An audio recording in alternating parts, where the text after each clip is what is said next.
now recording. Nice. Okay.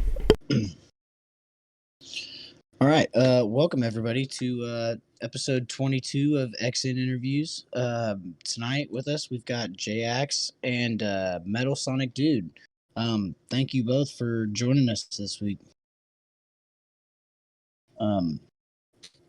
So MetalSonicDude, how did you come to Marvel Contest of Champions, and what kind of started your content creation for it? First of all, thank you for having me. Lovely to be on the Yeah, interview with you two gentlemen. thank you. So, what started my contest career, should I say? Well, roughly 5 years ago, it was around, it was the end of November, I believe, November 26th, and I saw a commercial on television for, it was one of the 3D stills of Venom and Spider-Man when they started doing those commercials with 3D stills with the Grandmaster narrating, or I'm sorry, the Collector narrating them. And I was just entranced. At the time I was in love with Venom. I loved everything about Venom, and I still do to this day. He's one of my favorite characters. But at the time, I was a huge Venom fan, and all I wanted to do was get Venom, pull Venom, use Venom, and that was all I wanted to do at that point. So I downloaded the game, and day one, I was questing with a 2-star Black Bolt and a 3-star Wolverine that I pulled out of a premium crystal. So around this time, this was when Contamination, the Daredevil event, happening in the entire game, in the game's history, to acquire star levels of champions in like solo events for the event quest. So I was completing the beginner quest, and I actually earned myself a 2 and 3 star Daredevil Netflix. So that was really cool. I didn't really know how the champion acquisition system worked, or the character acquisition system, because I didn't know they were called champions. So I was like, wow, I have a 3-star Daredevil, I have a 3-star Wolverine. This is really cool. So I was just questing after I completed the Contamination event, just questing through content, and I learned about like the arenas, and there are other modes of gameplay like Realm of Legends, and I was really interested in all of that. So as time went on, I kept playing the game more and more. And at the same time that I was playing Contest of Champions, I was also playing a mobile game called Spider-Man Unlimited, which was a very, very lore, well, not lore, but very, very comic related Spider-Man game. Just a lot of essentially it was Temple Runner, but Spider-Man skins. And there were a lot of Spider-Man skins from his deep comic past, a lot of deep cuts in that game. And those are really the two games that I was playing at the time. And there was a point in the conquest of the contest where I almost quit to completely devote my time to Spider-Man Unlimited. I don't remember specifically why. I think I just lost interest or lost the spark for the game during a specific time, maybe a year in. But I eventually got that spark back and kept playing the game. And unfortunately, Spider-Man Unlimited doesn't exist anymore, but it was a good ride for the time it existed. But yeah, ever since that point, ever since that mental instability with the game, coming back from that, I've been playing ever since. Okay. So, what kind of led you towards creating content? So I wasn't always a YouTuber. My rise to stardom really came after my win at the 2019 tournament. I had a YouTube channel before then. I would make just random content, crystal openings, takedowns of Winter Soldier and Realm of Legends, just quick little champion showcase videos, but nothing too serious, nothing very skill based. It was more of just showcase content. So I was, maybe had 100 subscribers at the time, which was excellent. 100 people watching is something to be proud of. But I didn't really make consistent content. It was just sporadically. Whenever I wanted to make a video, I made one. And then I went to New York and I won the 2019 tournament, and I got a lot of recognition from very, very famous YouTubers in the company itself, and that boosted my social media presence, and then I decided to fully become a content creator for the game. Wow, that's crazy that the tournament itself kind of launched you uh into stardom like that. Yeah, I was definitely I because I had seen it happen before, you know, Legacy in 2017, Top Milo, he had a little rise to fame in 2018 when he was in the semifinals. So I had seen things like that happen before, and I was, you know, after I won, I was like, the next time I check my subscription list, it's probably gonna be a lot higher. So just, you know, prepare yourself for that. And, you know, at the point I get back to my hotel room afterwards, but this is before I go to the meetup, and, you know, I see I'm at nearly 1,000, so I kind of put it in my mind that, all right, I'm gonna really try this content creation thing, and if it goes well, then I'm gonna keep doing it, and if it doesn't really catch on, then I'll keep my presence as known as it possibly can be without being an annoyance, and I'll keep on keeping on. Okay. So what was that like being what you were 16 or 15 in the tournament? Yeah, 15. Okay. So yeah, so kind of what was that like being with all the rest of the content creators, the higher ups that everybody else looked up to, and you being the one guy with 100 subscribers? How did that feel? It was really, it was a surreal moment. Lots of things during that trip. It was almost like a coming of age story for just me and my future with the game. It proved to myself that if I wanted to achieve something, that I could, and nothing was going to be able to stop me. Even, you know, being as young as I am, and having, you know, only very few experiences in tournament style affairs, it just proved to myself that I could reach for the stars and, you know, rise above them if I really wanted to. But being that young and being able to meet all those people, all those content creators, it was a really nice moment. It was a nice and sweet, sincere time during my life that I will cherish for the rest of my life. Um, I had previously encountered some of the content creators, like, I knew Seaton from 2017, and we had, you know, chatted on and off. Nothing to the level of today, but we had at least acknowledged each other. Legacy and I became friends during 2017's Comic Con. Same thing with Yeet as well. Um, so I had like a baseline with people that I knew there, but there were a lot of new people. Like, I had never met Hector before. Ludum Taters, leader of For Loki. I got to talk more with Brian Grant. I had a very long conversation on multiple accounts with Invincible. He was there as well.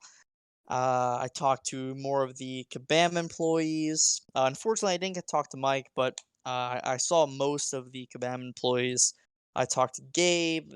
Dave and I became really good friends at Comic Con, and we're still to this day. We chat as often as we can. So yeah, it really just opened the doors for me to be welcomed into this surreal community of really exceptional people. That's awesome. So you said you talked to some of the Kabam employees. Did you hand them your CCP application in person? I did actually. So during the meetup on Saturday, I was talking to Kabam Jim Perry. If you've seen the Hercules videos, you'll see him. He's the one that Dave is talking to over the Zoom call. Um, so I talked to Jim, and you know, we sat down. It was me, Jim, Legacy, and Invincible. We all had a table, Dave and Buster's, and we were just, you know, talking about the game and about interactions and champions and stuff. And I was talking about joining the CCP, and he didn't give me a definitive answer like yes or no, but he said he'll see what he can do. He'll see what could work out. And unfortunately, nothing could work out. I do have to be 18 to sign a non-disclosure, but it is what it is. Oh, so you're not in the CCP. I am not. No, 17 and how many months now? It's April. Roughly 6 months, and I will apply to the CCP. Oh, okay. Wow. No doubt you'll get I in. didn't. Yeah, Hopefully. you'll get in. I mean, there's absolutely no doubt. But so that being said, you've pretty much done everything in contest, right? Yeah, I've completed all content in game, and I have written my name in the legendary book of people who have won a tournament outside of the game. So I've pretty much accomplished all that could be accomplished. That's awesome, dude. Congratulations. And Thank you. I mean, so what keeps you busy in the battle realm? Right now, I'm just trying to hold out for the Summer of Pain. I really hope that's coming this summer. I really was anticipating it last year. You know, I had finished Abyss, and by the time I had just finished up Abyss, Summer of Pain was announced maybe a month later, or Summer of Pain, the concept was announced maybe a month later. This was all to do with the roadmaps. So I was really looking forward to that. I was just hoping and praying that it was going to be last year sometime, give me something to do during the pandemic. But unfortunately, it wasn't. But other content came out that occupied me. But this year, I have actually been quite busy just doing a lot of content in Abyss specifically. I just I just soloed Luke Cage for the 41st time this afternoon, so I've definitely been keeping myself busy with that guy. If Okay. Kabam Sphinx, if you're listening, the title, the Judas Bullet, I would I'd like that. That's a good Um, callback. but yeah, I've been keeping myself busy with that guy and just a lot of other Abyss content. I'm making a lot of stuff with Professor X right now. Any type of content that I could make in Abyss, I'm trying to do. Um, so Abyss has kept me busy. Labyrinth is, it's only really for a damage showcase. It doesn't really yield any specific challenge because you have so long. The timer is so long for Labyrinth, so it only makes sense if applicable to go into Abyss. So Abyss has kept me busy. Just doing auto potion farming. Like not every day I'm doing high tier content. Sometimes there's just days where I'll clear an alliance quest or I'll clear an alliance war, and then for the rest of the day I'm just auto potion farming Realm Legends Winter Soldier, and that's it. So sometimes it's just really peaceful and calm days like that, and then other times I fight Luke Cage 4 times, and I'm like halfway through an Abyss path trying to find out if a specific interaction works out or not. So yeah, just trying to keep myself busy, challenging myself, going into story content, fighting the champion, fighting the grandmaster. Uh, that's what keeps me busy, and editing sometimes too. But that's on and off. Sometimes I really put in the time to edit. Sometimes I just throw in a video with my intro and outro, and that's that. Okay. So you've been known to use She-Hulk in a lot of content. What can She-Hulk not do? So she cannot be used to solo any champion in Abyss that is a skill.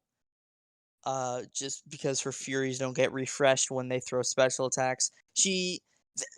Talking about things she can't do. Any matchup where you take bleed, incinerate, any debuff that's not poison, any type of damage reflect, she's not going to be that effective for. But overall, on a general spectrum, she can cover a lot of ground. She doesn't really have any strong limitations other than the Furies from the skill class being not or not being able to refresh, should I say. And even then, she can still work for skill matchups. She still does have Petrify. The Furies will be on for a limited duration. So it's not like she's unusable in those skill matchups, but those are matchups that you would want to avoid with her specifically, just because the level of success is not going to be nearly as high in any other matchup. So if I had to say things that she couldn't do, uh, any type of matchup that applies debuff she's not immune to, and any matchup where she doesn't have access to her special attacks in a class disadvantage situation, I'd say she'd be borderline useless. Okay. So back to talking about the Abyss. Since you've spent so much time in the Abyss, how much time do you think you actually spent there? Oh man, is this would this be counting my initial 5 runs for completion and exploration, or are we talking Anything, completely after that? anything after exploration. Into hello? Anything after exploration is what I said. Oh, Oh no! I can Can hear you you. hear me? Yeah, I can hear you fine, X, and I can't hear MSD. I'm here. I'm here. Okay, Oh, okay. Oh, there we go. All right, I can hear you now. weird.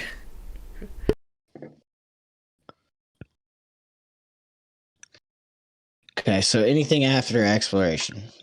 After exploration, Yeah, okay. yeah, yeah. Um, it'd be better if I put it into days, not hours.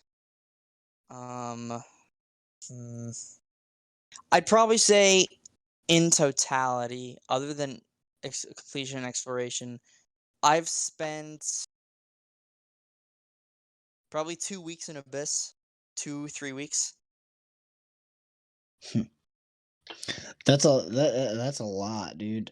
Yeah, that's a lot of that. A week of that comes from fighting Luke Cage and then just continuing down the path. Going to fight Old Man Logan, Havoc, Dormammu, and just continuing down that line. Because sometimes I'll do that if I'm really bored. But yeah, a lot of it comes from fighting Luke Cage. A lot of it comes from like doing challenge stuff in Abyss with lower star characters. So yeah, I'd say 2 weeks is a safe bet. So, about how many teams do you bring in that are actually practical for the entire abyss versus just one fight?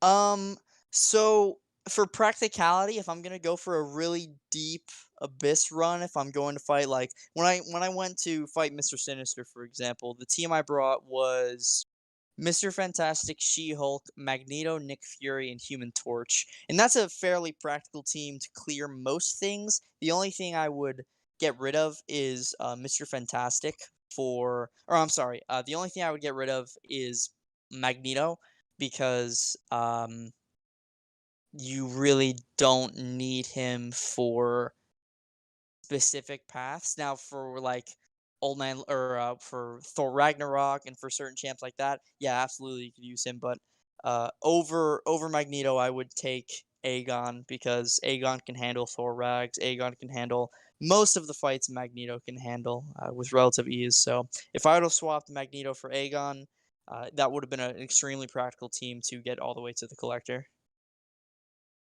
Okay.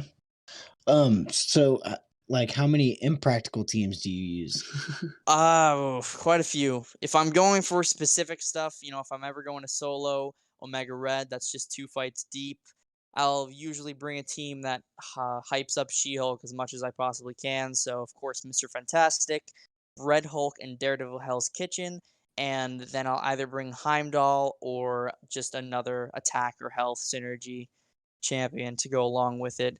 When I'm fighting Luke Cage, it's almost always well, I Luke Cage can be soloed with or without any synergy for She-Hulk, but if I ever want to secure that it's going to happen, make sure the Furies don't fall off, it's always Mr. Fantastic, Human Torch, She-Hulk, Daredevil, and then either again Heimdall or another synergy champion.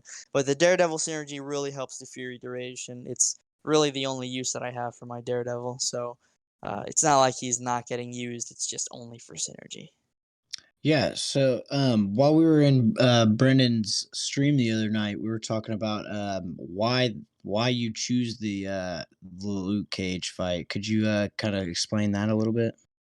Yeah, so Luke Cage is, in my personal opinion, the hardest fight in Abyss that's not supposed to be um like an RNG based lucky fight like Collector is. Because Collector, if you get unlucky with Collector, it's pretty much over. And sometimes there's nothing you can do about that. You lose health when fighting Collector if you can't knock him down. It's just, there's a lot of factors that go into the Collector fight that it's challenging, but if he evades, even if you have an evade counter like Aegon and the true accuracy doesn't crit once, and you get hit and you get stunned, it's pretty much game over. So I'd say the most challenging practical fight in Abyss is Luke Cage, and it's also the fight to kind of prove a She-Hulk player's dominance. I said this in one of my Luke Cage videos that if you can solo Luke Cage, even if it takes you like Heimdall saving you, if you get hit a bunch of times, if you can solo Luke Cage or do Luke Cage in like less than 3 revives, you are a good She-Hulk player.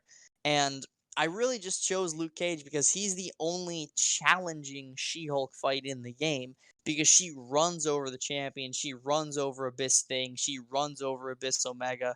It's really the only fight in the game where you actually have to know about spacing, you have to know about timing, you have to be able to stand up intercept like a Messiah. It's the most technical She-Hulk fight in the entire game by a country mile, not even close. So I really enjoy the challenge of that.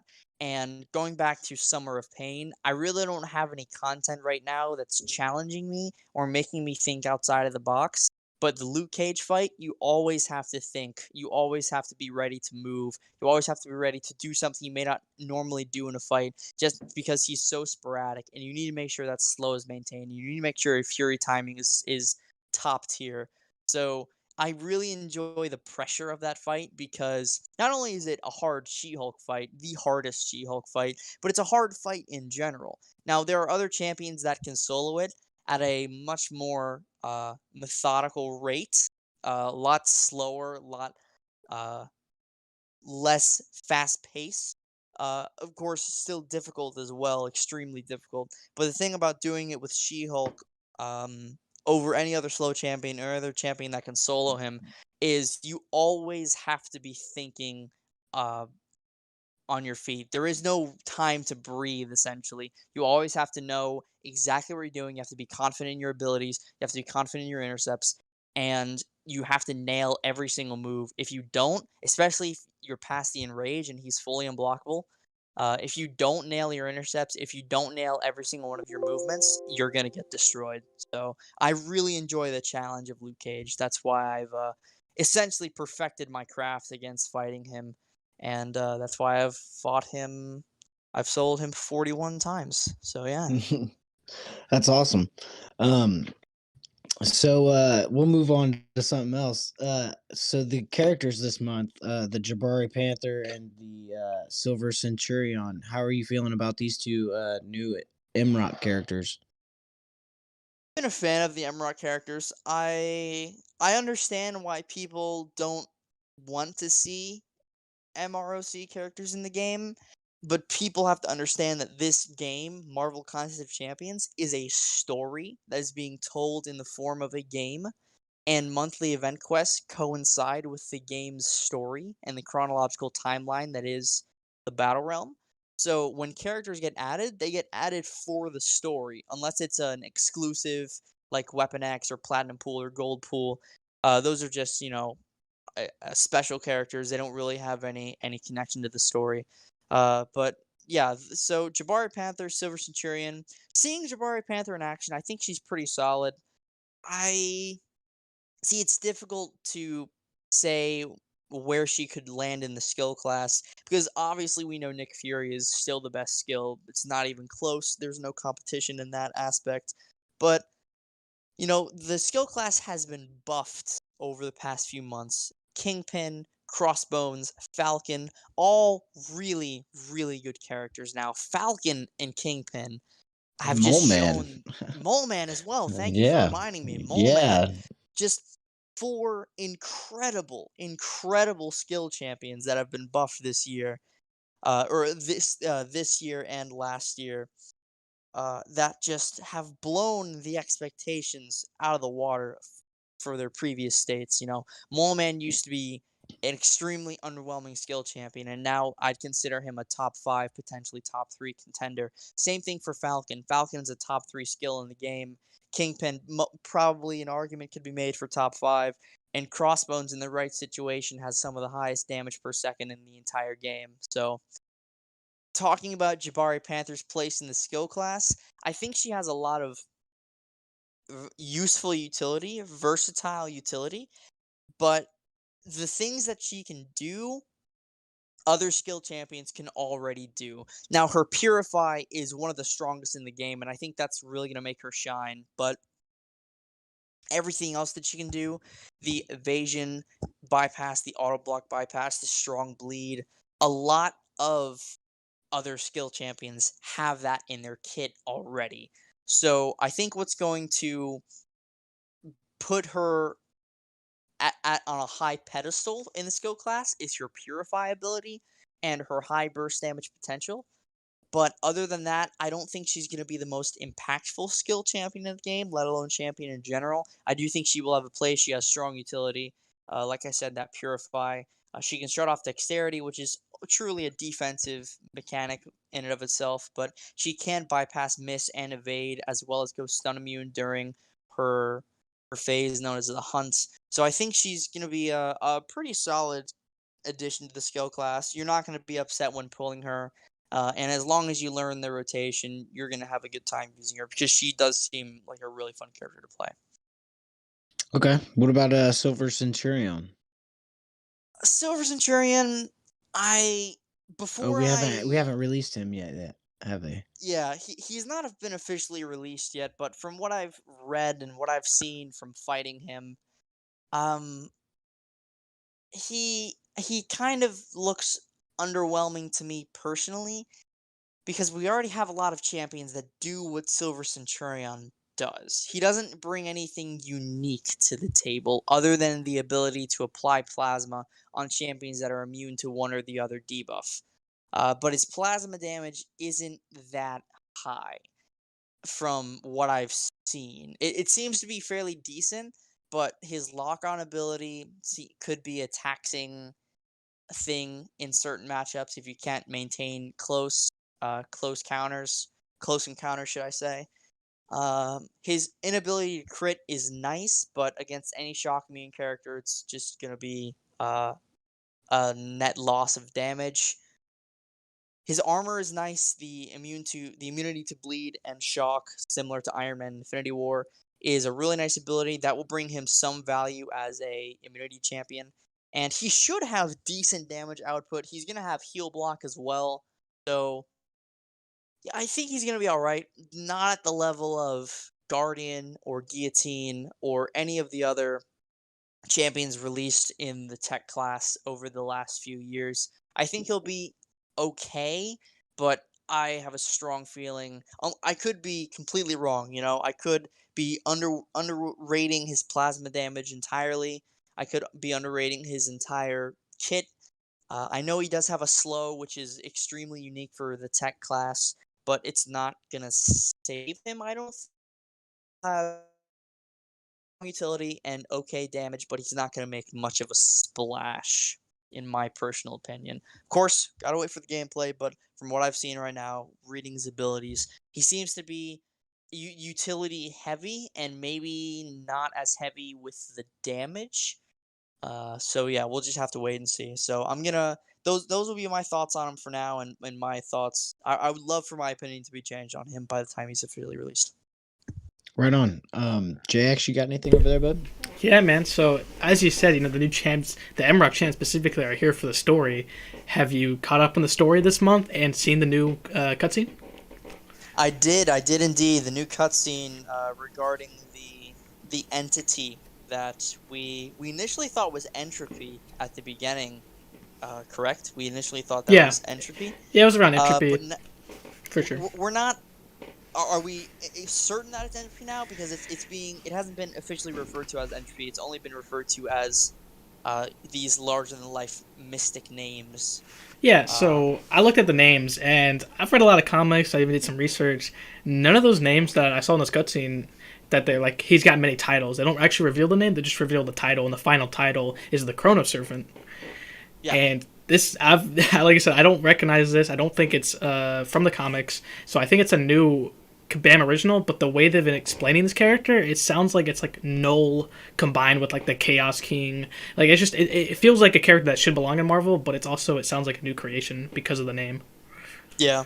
If it is a new character, well, we have to remember that there's the Chrono Serpent that's being referred to as this new entity in the Battle Realm, and then there's also Iron Lad, or at least what we assume to be Iron Lad from the Champions Are Forever Anniversary Motion comic. So, I don't know if he has any affiliation with this so-called Chrono Serpent at all, Yeah, but I yeah, I don't know. so yeah we also have Galactus as well. So it's kind Of of course. weird that we have three different threats coming to the battle realm, and And, yeah, you can go ahead. yeah, no, sorry, man. Um, we also have to take into fact that the next month's events, the names of those events have been leaked. One of them being Corruption, and one of them being what is it, Overseer and Purgatory. Yeah, so Of course, that one referring to Mephisto and the Watcher. But Corruption, that could be a lot of different things. That could be Null. That could be another type of you know, larger than life atmospheric villain in the Marvel or the Marvel universe. yeah. So it's, yes, like Xander said, something related to hell, or like a demon, something outside of the mortal realm potentially that could be coming to the game. But I I really, I don't know. It's gonna be interesting to see how the story plays out next month. If Corruption is the next month's event, to see who's coming to the game. If it is Hercules, or if it is maybe another character, maybe it's Null making his presence known. But yeah, I'm very excited to see how the story progresses. Yeah, so when I talk about the Chrono Serpent, it says it's been tainting the battle realm with the corrupting force. So this month we've already had the word corruption kind of basically shown to us, tied to the new Chrono Serpent, and also the name itself, Chrono. Obviously with time, right? So maybe Yeah. obviously the new Kang, who's obviously looks from the future, or some version of Kang, can definitely tie into that fact. And then maybe Galactus will help us. It's so interesting because I'm excited to see what happens next. Yeah, and you have to consider the Emrock tie-in as well. We still don't know who killed Maestro. If there's another force as well lingering in the background, trying to take over Battle World, who might be, maybe the Chrono Serpent killed Maestro, and he's trying to make his way into the Battle Realm, and that looming presence that Mr. Fantastic was regarding was just the Chrono Serpent's energy kind of emitting from Battle World, because Battle World is correlated to Battle Realm, of course. So yeah, there's so many different paths, and there's a labyrinth of options and potential theories to be crafted. So I'm extremely excited for the progression of the story and the act content, to see what happens with this new Kang, the Chrono Serpent, the tie-ins to MROC.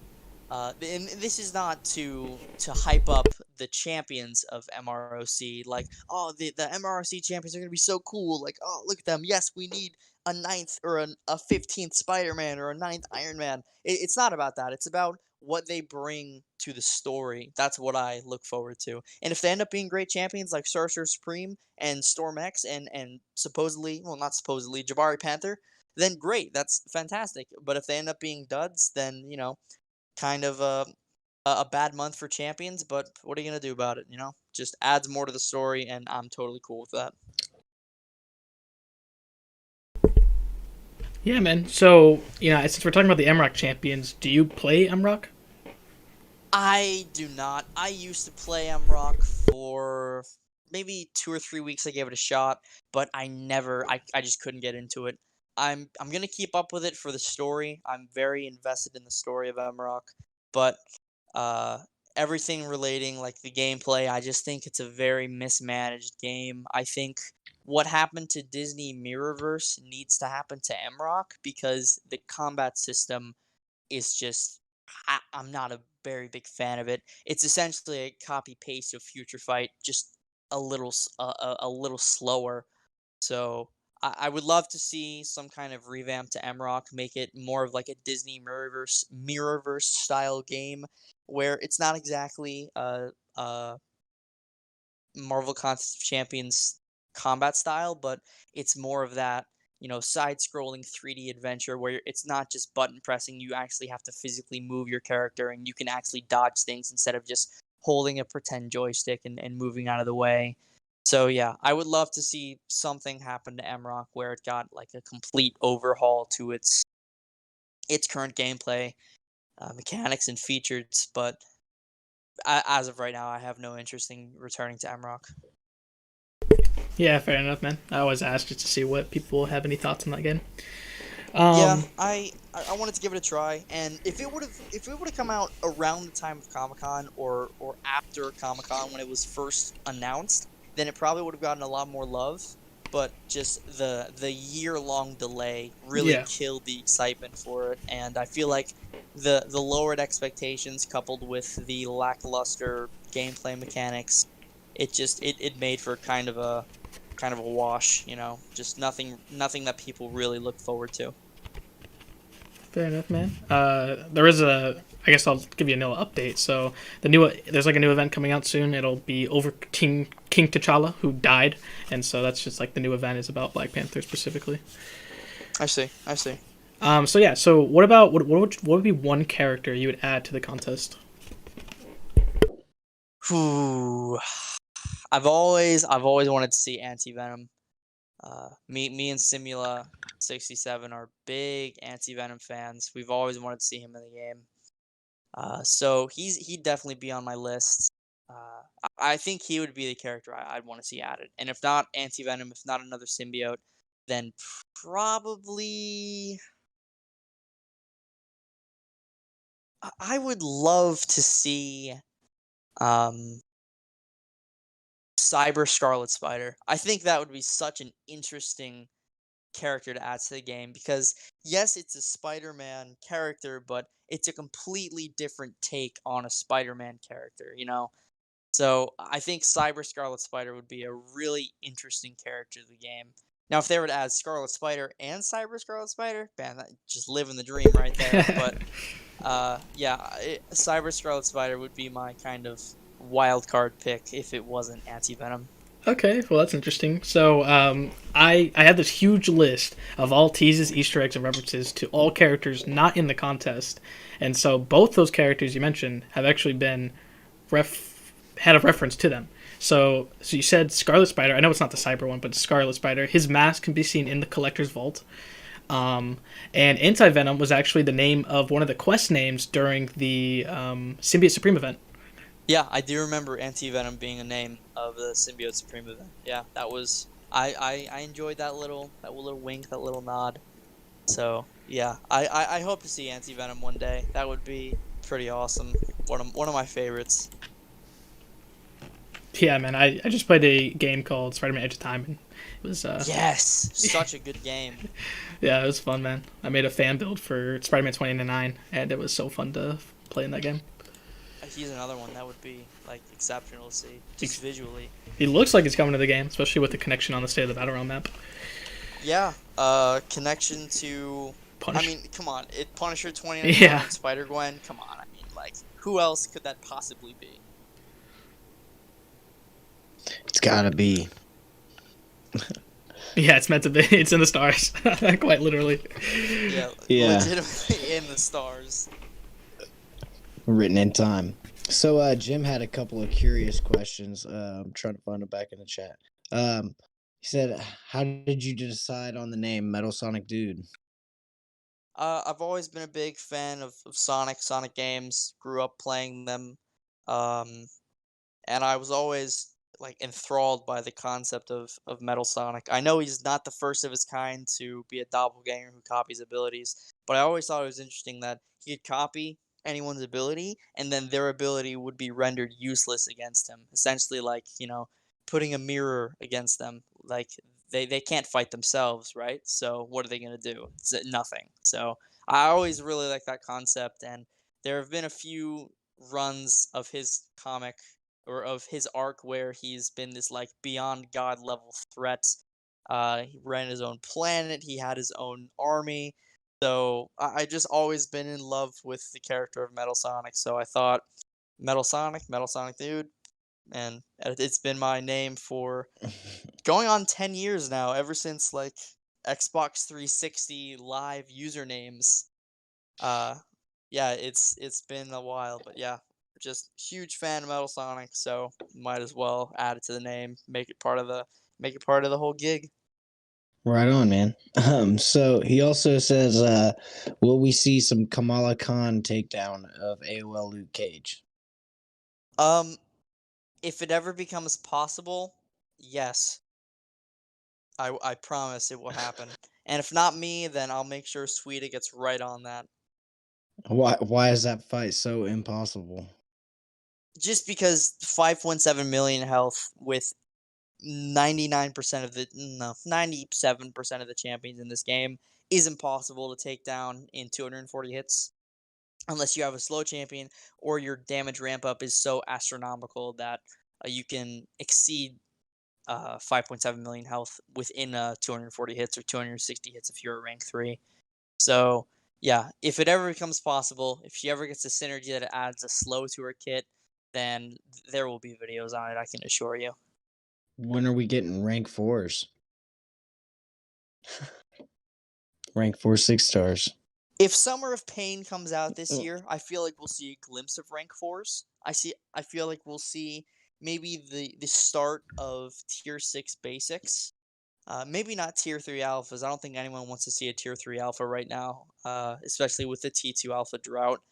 But I think if Summer of Pain comes out, we'll either see one of two things. We'll see the introduction or the kind of start of tier 6 basics, as well as or should I say, or we'll see full T5 class catalyst selectors from Summer of Pain. Um, but rank 4 6 stars, other than that specifically, definitely by the end of Act 7, we'll have rank 4 6 stars. 100%. No doubt about it. No doubt in my mind. That we will be able to bring at least one 6 star to rank 4. Very similar to how in Act 5, you could bring one 6 star or one 5 star to rank 5 once you 100% the game. Um, once you. Once you 100% Act 7, I think you'll be able to bring one 6 star to rank 4. Okay. So will you do variant 7 with 2 stars? Uh, Sure, if it allows me to, yeah, absolutely. If there's some kind of cheese lane or some lane where I can ramp up champions damage output, hero champions, then yeah, I'll absolutely do it with 2 stars. Okay. So he also says, will you sell all of your CGR champions prior to May due to your ongoing war with Slayer of Gods? It's not a it's really not a war gym. It's just Slayer stepping out of his league. So I'll keep my Cosmic Ghost Rider variant champions. He can have his fun. He says, what hat are you wearing right now? Oh, I'm wearing only headphones. No Oh, hat, no only hat. headphones. Okay. One of the rare occasions, I eat, sleep, bathe, everything I do, I wear that Doctor Strange hat, but only for tonight, I've taken the hat off. Uh-oh. So he says, how's the mustache coming along? It's gone. No more Gone. stash. Yeah, No it's gone. mustache, huh? No All more. right. Okay. Ketchup, mustard, or mayo? Oh, ketchup, easily. Okay. All right. He says, it, are you in a relationship, and how does this significant other feel about your MCOCing? I am in a relationship with MCOC itself, and I can't tell you how MCOC feels because we miss a game. Well, have you gotten any good crystals lately? No. Okay, well then she's upset.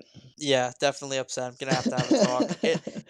It's probably something to do with the Luke Cage thing. I don't think they like prepared the servers for him to be taken down that many times. So, I might have to ease off. Maybe instead Yeah. of once every day, maybe once every 3 days. Yeah, you got to take a break every now and then. Yeah, of course. I can't all of March every single day I got a solo, so I can't be like that again. Okay. Jax, you got anything else over there? Yeah, man. What would be one character you would buff? Agent Venom. Nice.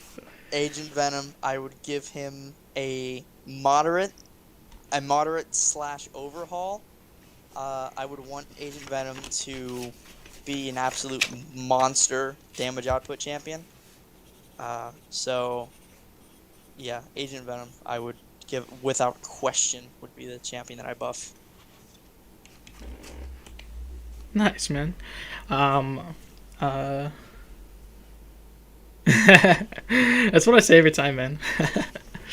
But yeah. So you said that you're turning 18, so that's when you're gonna apply the CCP. So I wanted to tell you, man. So when you first won New York Comic Con, I'm like a year and a half older than you, around a half a year older than you about. And so I didn't take the game seriously until I saw you won, because I was saying like, dude, no one of my age can play that good, and so you blew it out of the water, and that's when I started taking the game seriously. Yeah, I'm so happy that I'm an inspiration to people. Means a lot. It's surreal that people are like, yeah, man, I continued playing the game because of you, or like you inspired me. So that means a lot, dude. I'm happy that you continued playing the game because of me. Yeah, man. So Jim asks you, do you have any ideas for an Agent Venom buff? And he's asking if you want a partner to make a buff. I don't have any ideas right now, but maybe in the future, Jim, we can do a little collaboration, make an Agent Venom buff. I'd love to do that. But right now, off the top of my head, I can't really think of anything. The only thing I know he would have is Spider Champions could not evade him. Just it'd Oh be yeah, that'd be the only thing right now that I'd guarantee. yeah. He just returned into the comics, so Yeah, anti-Agent Venom. I saw that. That's he looking pretty sick. yeah, man. You could turn into a dragon. I know, man. That's pretty wild. Yeah.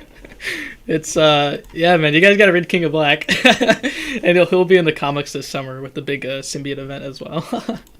Very, very exciting. Yeah, he died and he came back to life. You guys got to read King of Black, Knoll, a big Knoll event. It's really dope.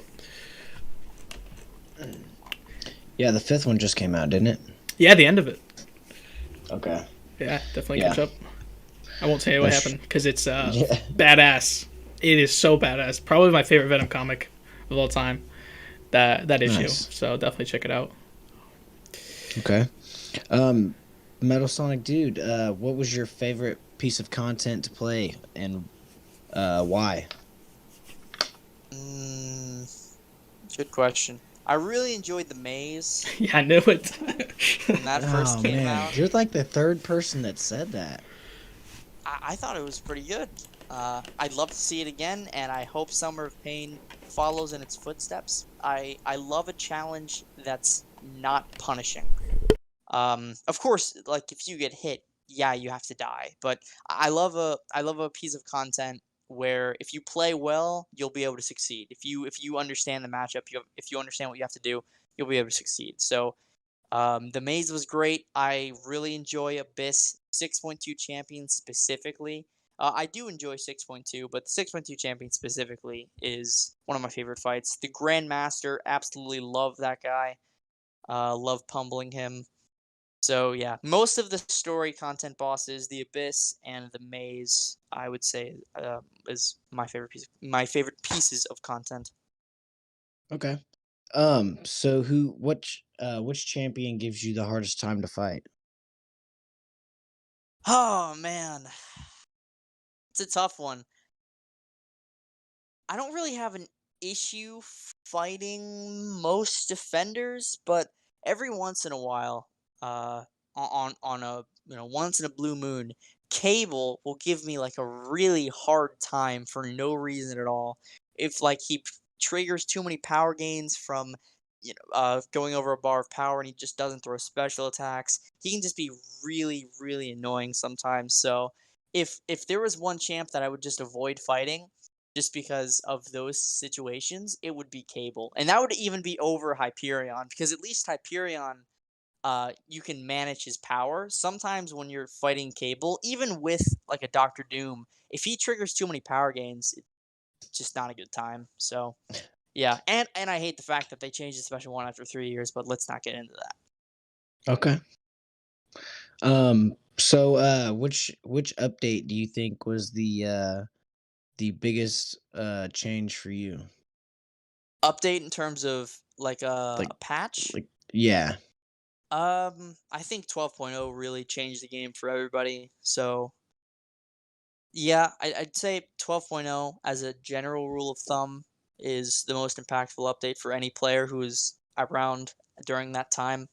But the update that changed the way Mystic Dispersion functioned in Alliance War, that really, really changed the game for certain defenders. It decreased the value of Dormammu and Magic by so much. So I'd say that was another impactful update to the game where that's going to be remembered for a while, just like 12.0. Okay. So Mystic's Dispersion, how many points do you run in Mystic Dispersion? I only have 1 point unlocked in Mystic Dispersion, so I run 1 point. Okay. All right.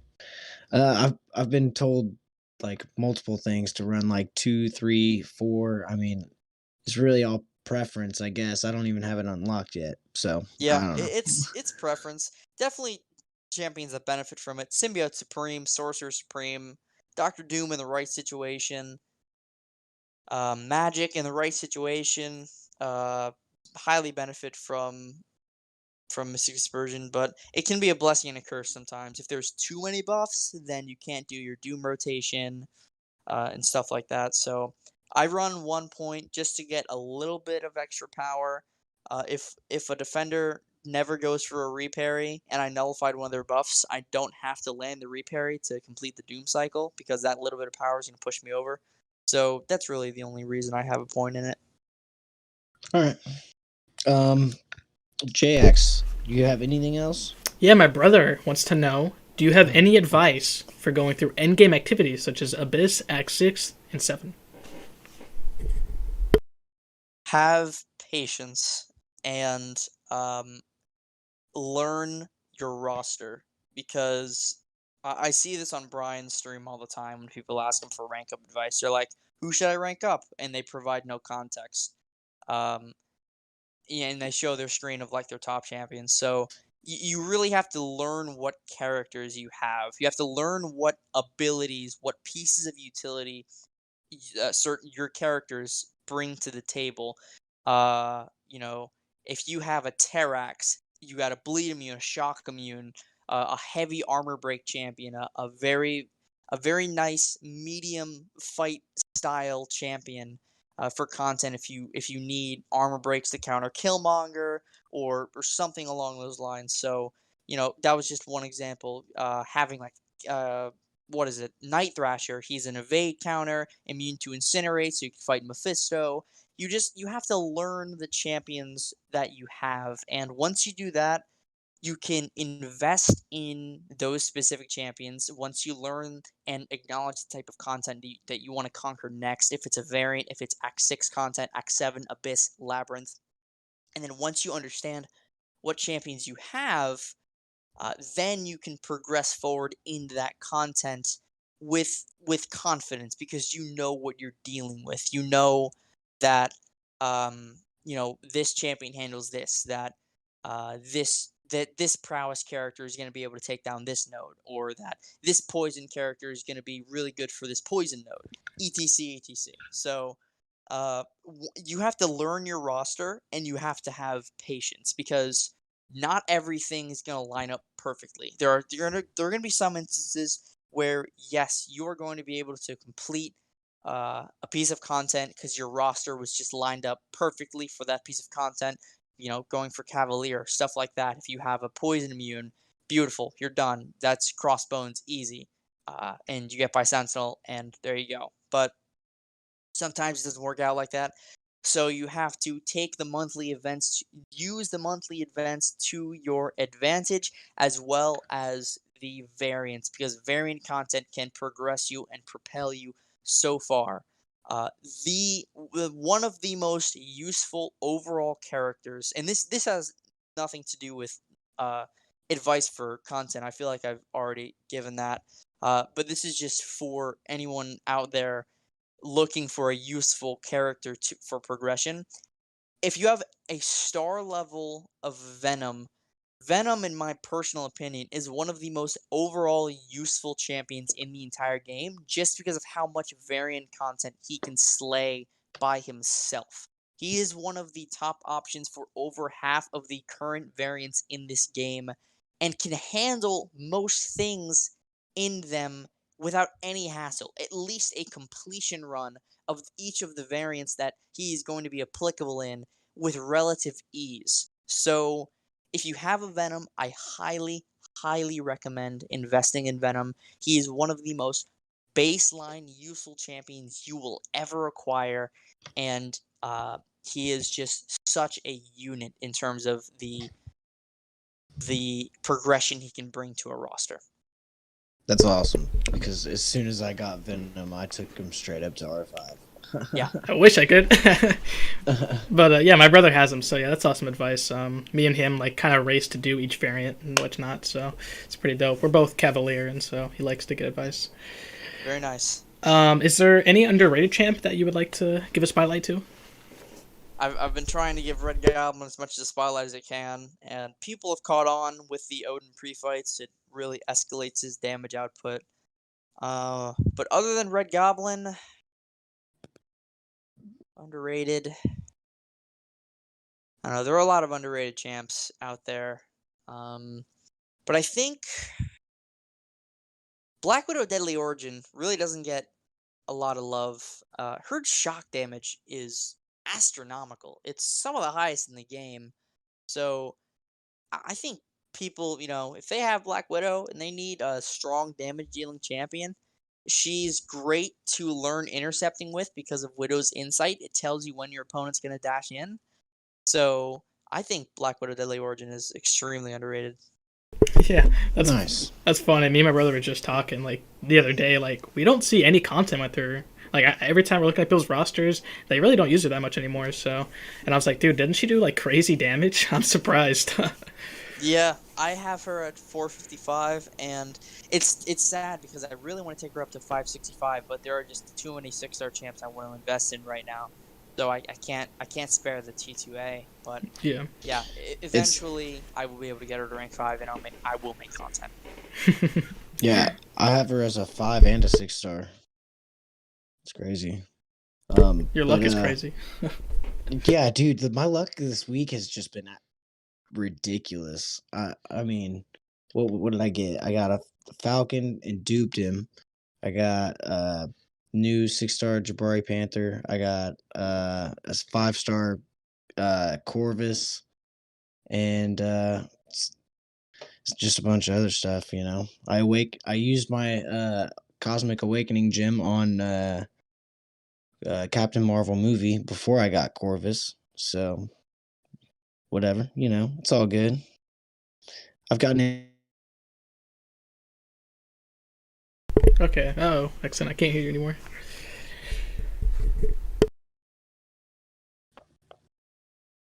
Hello, accent. Oh shit! Oh shit! You're What back. happened? Oh no! You're here. You're here. You're back. Oh, okay. Yeah, we heard most of it. Okay. Yeah. But yeah, it's all good, dude. My luck's crazy. Yeah. It's ridiculous. But anything else? You have any advice for people who are at any other type of content? MSD. Really, just be patient, and you got to work with what you've got.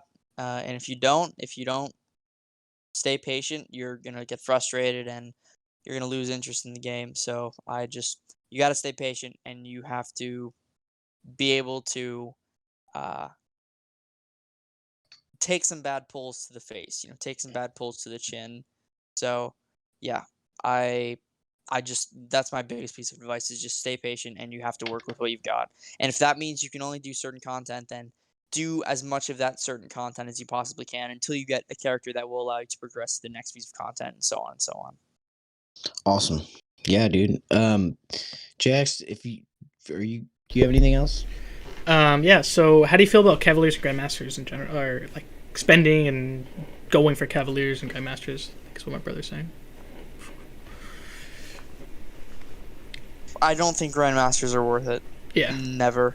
But Cavaliers, if you get lucky, man, you can pull 6-star Nexus, you can pull Ghost, and, 175 units, $5 for a 6-star Ghost. So they're such a gamble, but with the increased drop rates, sometimes it's okay to go for them, but for the most part, I'd steer clear.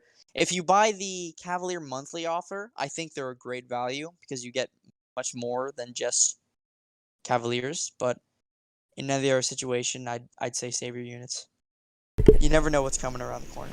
Yeah, fair enough, man. There have been many times where I wish I didn't spend units.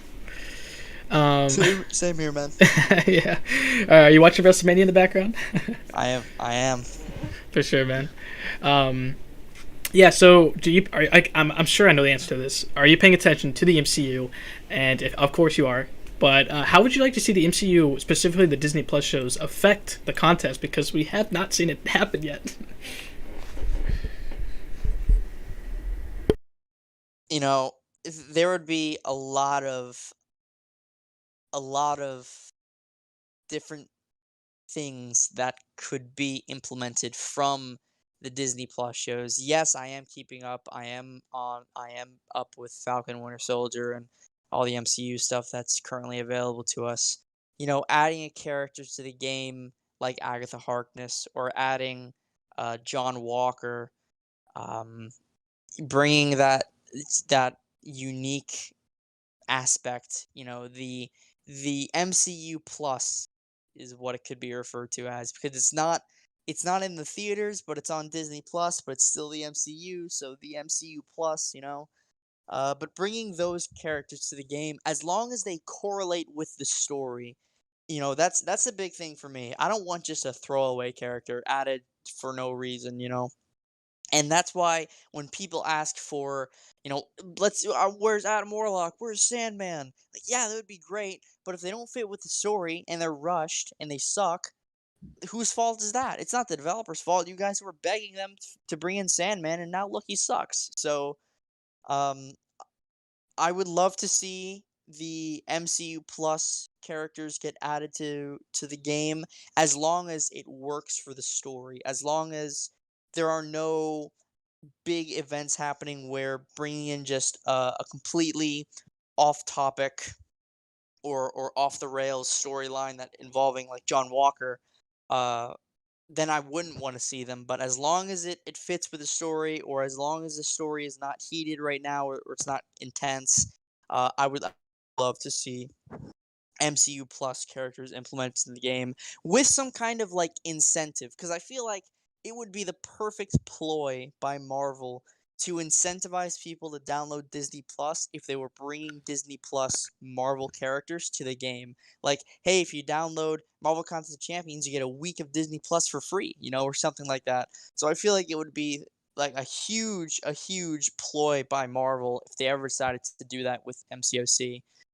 So yeah, who knows? Oh, dude, yeah, that'd be so cool, man. And yeah, the MCU community, we don't really see a lot of new players that I've seen recently, and that would be such a marketing ploy. Yeah. Yeah, and it's also another thing is like if you're gonna do like John Walker, he's gonna be a super soldier, sure. Like he's gonna be a super soldier, and we already have super soldiers in the game. How can we buff those? And so it's kind of interesting what they pick and choose to do, and I think that's kind of why they haven't done the MCU shows is because hey, we got a Vision, we got a Scarlet Witch, we got a Captain America, we got a Falcon, so on. So especially Loki as well. It'll be interesting to see with that. So I would love to see it happen, for sure. And yeah. It has to fit in. It has to be like a puzzle piece going into the game. It can't just be a rogue storyline because they're trying to make money off Disney Plus. Because yeah, it'll bring in new players, but it's not going to add anything. It's not going to add any complexity to the game.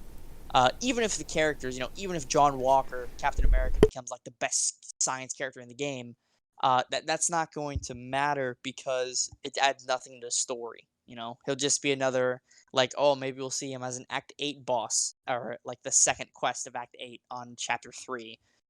So as long as it correlates to the story, as long as things fit into place, I'm completely up for Disney Plus characters or MCU Plus characters coming to the game. So how do you feel about the new the Sigil Witch? At this point, Sigil Witch. At this point, she's not new. Yeah, definitely Yeah, not she's not new she's anymore. not new. Yeah. I was excited at first, and then I found out that she's not going to be coming to the game as in December. I do think she is still coming to the game, but in a different way of the natural, not as like a crystal release character. I think Trophy champs, what are you saying? yeah, she might be a trophy champ. She might be. I predicted this ever since she didn't, or ever since she wasn't released in December, that I think she could be one of the prizes for the Summer of Pain if you're able to 100% it. Oh, So that's my personal theory. Like very similar to Labyrinth Ultron. If they're you know leading Summer of Pain to be this extreme piece of content, and they want to reward players for completing it, then adding Sigil Witch as an exclusive for Summer of Pain, I feel like that would be great incentive. yeah. So I was watching. Well, I'm not going to say why, but I was going back to the unofficial Marvel Contest Champions podcast number 65, which is the first Kabam Gabe interview. And in that interview, he talks about why Labyrinth Ultron is a thing and why we don't get other like there's a lot of game file champions we don't have in the game because they're just skins of characters. And he said specifically the reason why this is because, hey, we wanted to change them because, for certain people, Labyrinth Ultron was supposed to come to the game. There wasn't supposed to be Age of Ultron. So once they saw that, they replaced him, and that's why we got Labyrinth and Labyrinth, It's why it happens. So he's basically said that there are there are skins for other champions in the game files, and we might release them later on as incentives, like we said, as trophy champions. So there you go. Skin champions will be trophy champs. So that's great. I definitely think that Sigil Witch is going to be an incentive-based champion. I 100% think she's going to be the reward of some kind of content. I don't think she's going to be a Legends Run reward specifically. I think it's going to be some kind of temporary content or like a special event. Just something to incentivize people playing the content, or hopefully not the latter, what I'm about to say. Hopefully not spending money, but it might lead to that. But I really hope she is an incentive for like the Summer of Pain, as like you 100% Summer of Pain, you get a 5-star Sigil Witch or something like that. I think that would be super cool. Okay. Yeah. If you got anything else, Jay? Yes, my brother, he asked, what's your favorite and least favorite part of the community? Favorite part of the community is how quickly people are willing to help. I think that's a really, really good trait in people that not many people nowadays have. Not a lot of people don't care nowadays. So people being willing to help is a really good trait. So, yeah, I think that's probably my favorite part. And my least favorite part is just when misunderstandings happen and people like can't see eye to eye, and it has to be you, you know other people have to get involved. I really don't like that because it's just unnecessary. There's no reason for any type of controversy to be held. And if there is controversy and if there is a need for a discussion, then it can be held, but it can be held behind closed doors. It doesn't have to be a public affair. I just think it's a bit immature to like publicly berate people or publicly disrespect people, even if they have been wronged or wrong in the past. I don't think it's just a mature move from a community that is mostly based around adults. to just like publicly insult people. That's not in a comical or like a joke style uh, regard. So, in terms of least favorite parts, it, it's more of a least favorite aspect. Um, I'd say the immaturity of some of the arguments in the community and misunderstandings. I just don't think it's necessary to be as public and as open as it is. I think people should be able to, realize that they are adults or they are young men, young women that can handle things as, you know, rising adults or current adults in a reasonable and mature fashion. Okay. So, going on with that, about what percent of people that do you that you work with, like on Abyss or Labyrinth or something like that, or just plain rude to you? I don't think anyone's ever been specifically rude to me. There was one kid at New York Comic Con last year that was so salty that I won the tournament that he was like calling me out on social media. It was beneath me to get involved, so I didn't. But other than that one kid that was just like salty because he to put it frankly he wasn't good enough, and was like pissed off that I won. uh, Other than that, no one's ever been rude to me. I don't cause controversy. I don't like get in people's faces. I don't disrespect people. I have strong opinions about certain champions, and I'm willing to fight for them. But no one's ever been specifically rude to me in a way that like I had to contact them on a one-on-one basis to where I was like, "Hey, man, this is not okay," or like, "We need to talk about what happened here." So yeah, no one's ever been really rude to me, and I've never really been rude to anyone else. Awesome. It's Yeah, good to hear, dude. yeah, fair enough, man. My brother, he's got a final question for you. He says, "Are there any big comic events you'd like to see for the contest?" I know people would hate this answer, but I don't care. Spider Island, some kind of Spider Island event. I'd love to see something happen with that.